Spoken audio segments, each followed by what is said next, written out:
In today's video, we are replacing a screen for this Lenovo ThinkPad T490. Let's get started. So why we're replacing this screen is because this screen has some sort of red effect on it. Let's take a look until this loads up. Do you guys see this?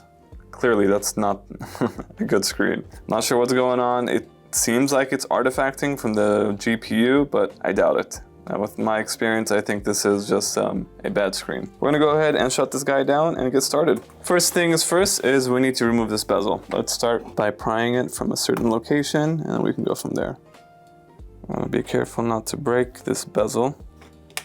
There it is, popped up. This customer needs his laptop today. He dropped it off yesterday and we told him we'll overnight the screen for you, and if it comes in today, which looks like it did, we'll get the job done for you. So we are rushing it for him.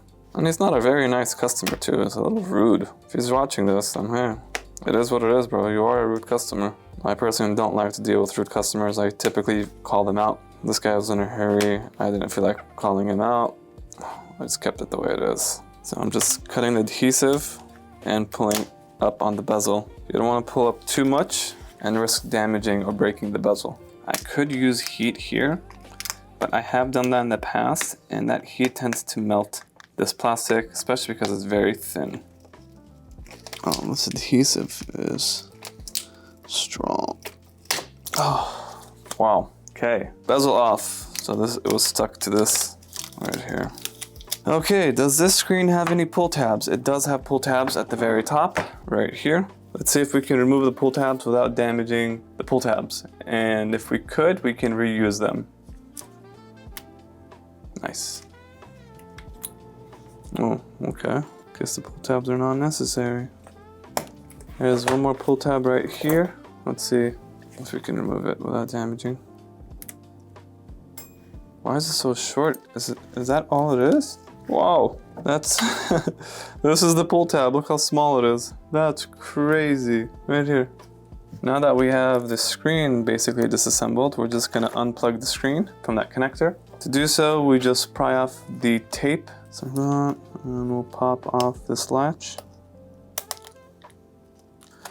Just like that. Okay, here is the old screen. Let's grab the new screen. This is bent severely. Okay, I wonder if that's gonna affect functionality. Here's the new screen. Seems like it's almost connected. Looks like it's connected right. Let's close that latch. Latch is closed. Cover it up with that tape. Before I use adhesive and seal it, I do want to turn it on and test it. If you recall earlier, it was turning red. There was a lot of red marks and 0 red marks. Looks like we got the job done. Okay, so let's turn this back off. We're gonna use these strips.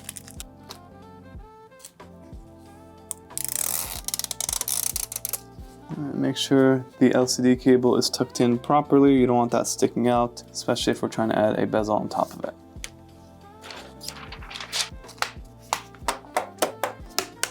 Test it one more time. Make sure it is good before we call the customer an invoice. Perfect. Easy to repair, right? If you guys enjoyed this video, or if it helped you out and with your own repair, or if you're doing this as a hobby, make sure to like and subscribe for more videos like this in the future. Peace.